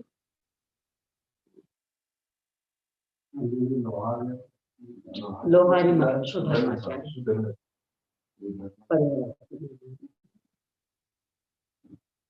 गौतम स्थविर, लोहाचार्य और जम्बू स्वामी, ये तीनों ही 7 प्रकार की रिद्धियों से युक्त है। जो 64 रिद्धियां हैं, संक्षेप में भी 7 में समा जाती है। यानी कुछ ज्ञान परक, कुछ गमन परक, इस तरह के 7 में, और फिर उनका विस्तार 64 में होता है। तो ये तीनों ही 7 प्रकार की रिद्धियों से युक्त और सकल सुरत रूपी सागर के पारगामी होकर अंत में केवल ज्ञान को उत्पन्न कर निर्वाण को प्राप्त हुए। ये तो अनुबद्ध केवली, और इनके बीच में संख्यात 1000 सामान्य केवली मोक्ष गए हैं।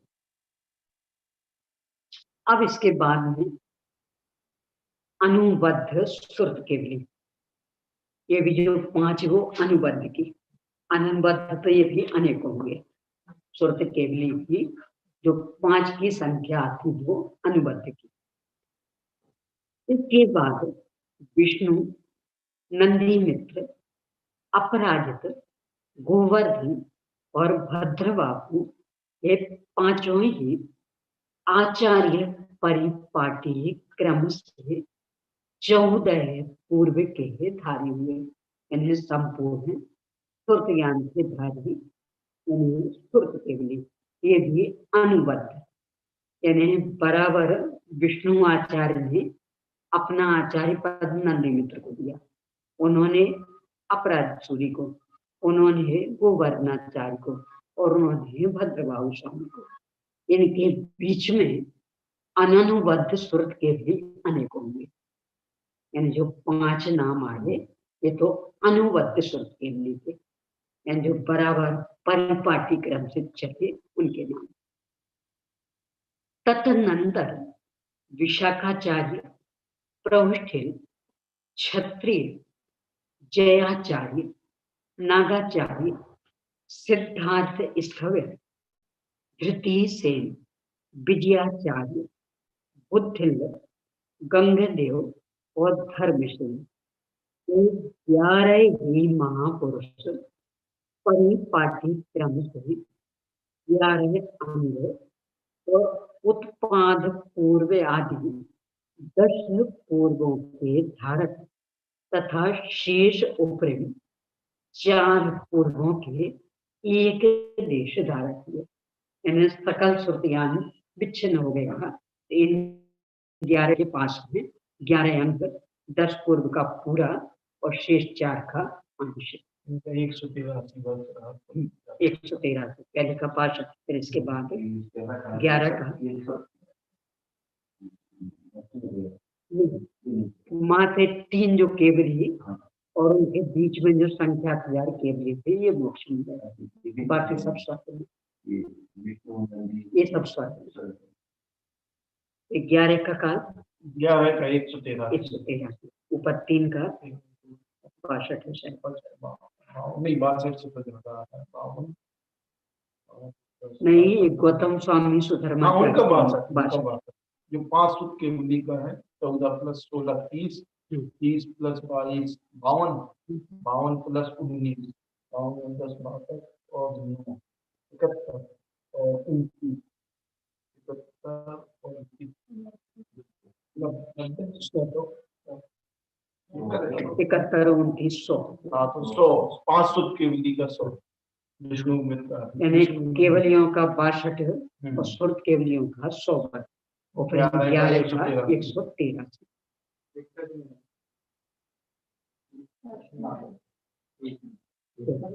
प्योर पढ़े लेते हैं क्योंकि सामान्य पढ़ने से इसकी बात होती है। तो 11 जो हुए, ये 11 अंग के धारी और पूर्वों में 10 पूर्व और शेष 4 के अंश। इसके बाद नक्षत्राचार्य, जयपाल, पांडु स्वामी, ध्रुवसेन, कंसाचार्य, ये 5 ही आचार्य परिपाटी क्रम से संपूर्ण 11 अंगों के और 14 पूर्वों के एक देश के धारक, यानी अब पूर्व का पूरा ज्ञान किन्हीं को नहीं रहा। इनका काल 123 पर 123। तदनंतर सुभद्र, यशोभद्र, यशोबाहु और लोहार्य, ये चारों ही आचार्य संपूर्ण आचारांग के धारक और शेष अंग तथा पूर्वों के एक देश धारक हुए। आचारांग पहला अंग, उसके धारक और शेष के आंशिक। इनका काल 118 पर 118। इसमें लोहाचार का ज्यादा रहा 50 पर। इसके बाद सभी अंग और पूर्वों का एक देश आचार्य परंपरा से आता हुआ धरसेन आचार्य को प्राप्त हुआ। यानी उत्तरोत्तर कम कम कम कम होते होते थोड़ा सा ज्ञान धरसेन स्वामी के पास रहा। अब वहां से फिर कैसे आचार्य श्री पुष्पदंत भूतबली तक आया, इसकी चर्चा। चलिए पहले प्रश्न ले लीजिए, कितना बड़ा बोलिए। औधर्मेंद्र को गौरसांग का पाठी होता है, इसका क्या अर्थ है? दूसरा है पृथ्वी और गौरसांग का पाठी में क्या अंतर है?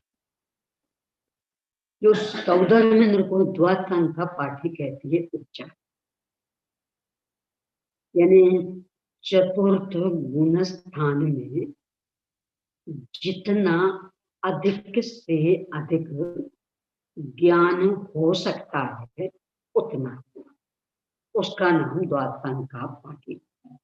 वास्तव में पूरा द्वादशांग का ज्ञान नहीं होता।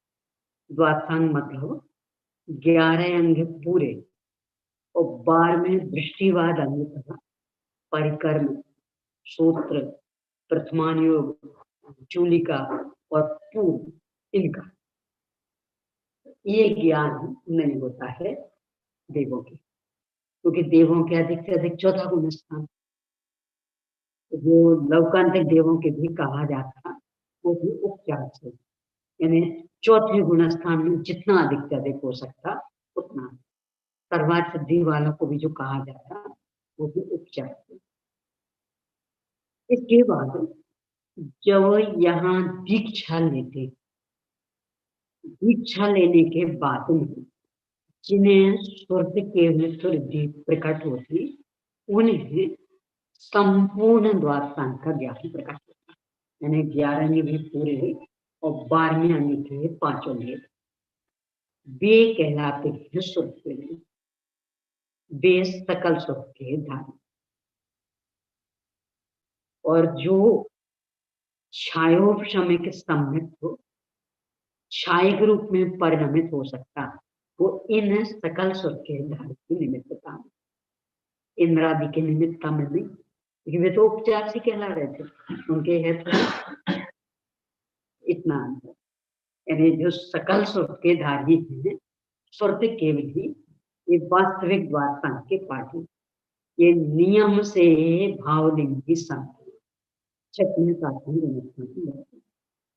इनकी निमित्तता में छायोपशमिक सम्यक हो छाया के सम्यक रूप में बदल सकता। और जो इंद्रिय आदि सकल सुख के धारी कहलाते, क्योंकि वे वास्तव में सकल सुख के धारी नहीं है, इसलिए उनकी निमित्तता में किसी भी छायोपशमिक सम्यक दृष्टि को छाया सम्यक को प्रकट नहीं, क्योंकि वे वास्तव में है ही नहीं। ये तो ऐसे कहला है, यानी उस पद में जितना प्रकट हो सकता था उतना उन्हें प्रकट कर दिया, इस अपेक्षा से कह दिया। पर वे द्वादशांग के पाठी नहीं, इतना। और ये हमेशा ख्याल में रखिए, सुरत केवल ही दशा हमेशा 6वें 7वें गुणस्थान में होगी। रह तो सकती 12वें तक, पर 6वें से नीचे कभी भी सुरत केवल ही दशा नहीं होगी।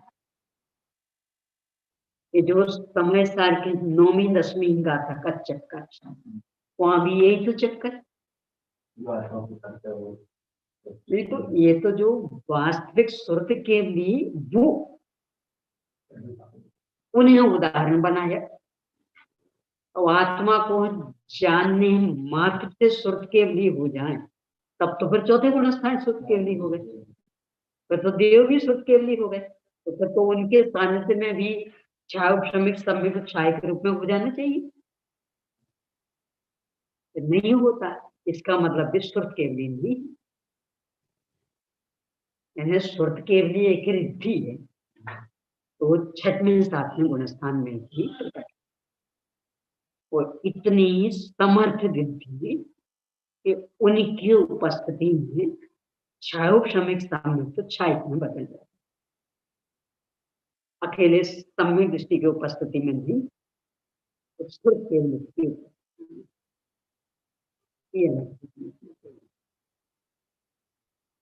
अब इस दृष्टि से नौवीं दसवीं गाथा को देखेंगे तो एकदम सीधा तो दिखेगा, वहां तो वास्तविकता दूसरी ही है।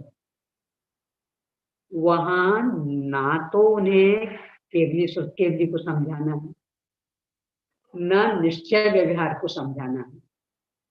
वहां का मूल प्रतिपाद्य ये है कि व्यवहार निश्चय का प्रतिपादक कैसे,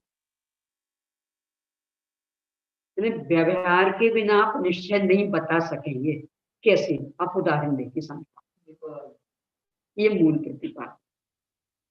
तो इस मूल प्रतिपाद्य को अपन भूल जाते हैं, इसलिए गुमराह हो जाते हैं। यानी या तो सुर के लिए समझाने बैठ जाते या निश्चय व्यवहार समझाने बैठ जाते, जबकि वहां का वो विषय नहीं।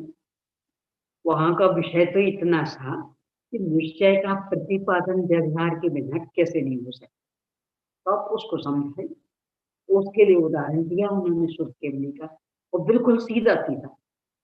यानी वे ये कहना चाह रहे थे, जैसे अभी अपन ने ज्ञान की चर्चा की थी, हमला पुस्तक 9 में इसका जवाब है क्या है? तो पूर्व का धारक मिथ्यात्व को प्राप्त नहीं होता और उस भाव में असंयम को भी प्राप्त नहीं होता, ये इसकी विशेषता है। तो तो बात दूसरी हो गई, सौधर्मेंद्र तो असंयमी है, वो बात दूसरी हो गई। अभी अपन दूसरी बात कर रहे हैं। यानी अभी अपन यानी व्यवहार निश्चय का प्रतिपादक कैसे, अथवा व्यवहार के बिना निश्चय का प्रतिपादन कैसे संभव नहीं, नौवीं दसवीं गाथा का ये विषय है। तो केवली के असंयम वाली बात तो पूरी हो गई अपनी। तो वो ये कि वे ये कहना चाह रहे थे, ये सुरत केवली है, ध्यानस्थ है, ये हमारे साथ। हमने कहा ये सुरत केवली कैसे, बैठे थोड़ी देर रुके, इतने में इनका ध्यान भंग हुआ। तो अंतर मुहूर्त में इन्होंने संपूर्ण द्वादशांग का पाठ कर दिया। तो मैंने इनको बताया, देखो सुना आपने पाठ, इतना पाठ मात्र सुरत के लिए करते, अंतर मुहूर्त में संपूर्ण द्वादशांग का पाठ मात्र सुरत के लिए कर पाते। उनके मुंह से आपने पाठ सुन लिया ना, इसका मतलब ये सुरत के। तो अब इसके बिना इनके सुरत केवलित को समझाने का और क्या उपाय है हमारे पास? कोई यहाँ लिखा तो है नहीं कि ये सुरत केवली, तो पाठ के आधार से समझा सकते। तो वो हमने जो पाठ सुना, यानी अनुपचरित असद्भुत व्यवहार में का विषय भाषा वर्ग में, तो अनुपचरित असद्भुत व्यवहार में के माध्यम से उनकी निश्चय सुरत केवलित को समझा दिया। क्यों? क्योंकि जिनके इतना ज्ञान विकसित होता है, उनकी वाणी में ये ताकत आती है कि वे अंतर मुहूर्त में संपूर्ण द्वादशांग का पाठ कर सके। देखो ऐसा ले लेना बिल्कुल सामान्य सा, अपन जो विद्वानों में अंतर करते, क्या देखते अंतर करते, तो ये ज्यादा मतलब, ये ज्यादा बड़े विद्वान, ये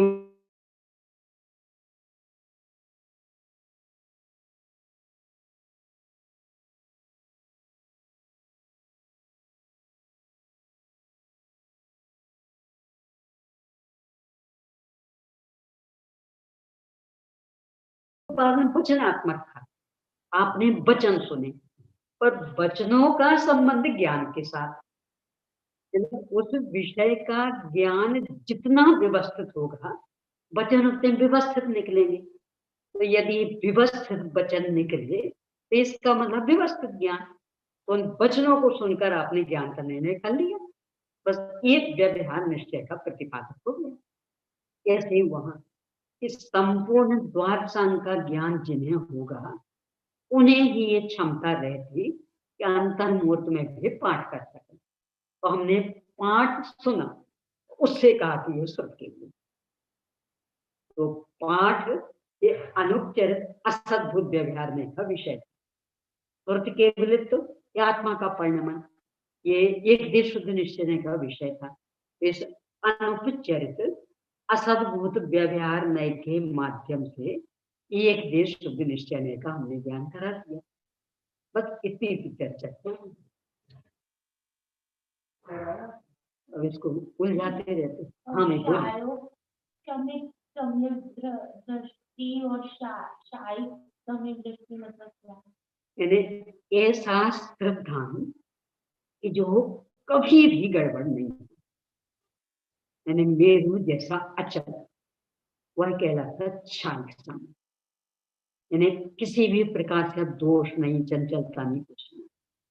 और जिसमें चाहे जब दोष लग जाए, यानी ढुलमुल लग जाए, वो छाया क्षण दोष लग जाए। हाँ भैया अगला प्रश्न ये तो राय दोनों बोला था ना, वो तो उसमें वो कह रहे थे यस बट नॉट 12, मतलब वो कह रहे थे कि हाँ सही है, मतलब उन्होंने अगला जो कमेंट किया है ना वो ये किया है यस बट नॉट 12, मतलब वो ये कह रहे हैं कि भाई जो कह रहे हैं आप 11 धर्माधि 12 के पाठ, ठीक है समझ भी हो गया। इसको बहुत गंभीरता से समझना चाहिए। 9वीं 10वीं गाथा मूल वहां विषय ना केवली समझाना है, निश्चय बढ़िया व्यवहार निश्चय का प्रतिपादक कैसे, बस ये समझाना। तो उस दृष्टि से उसको विचार करें।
माता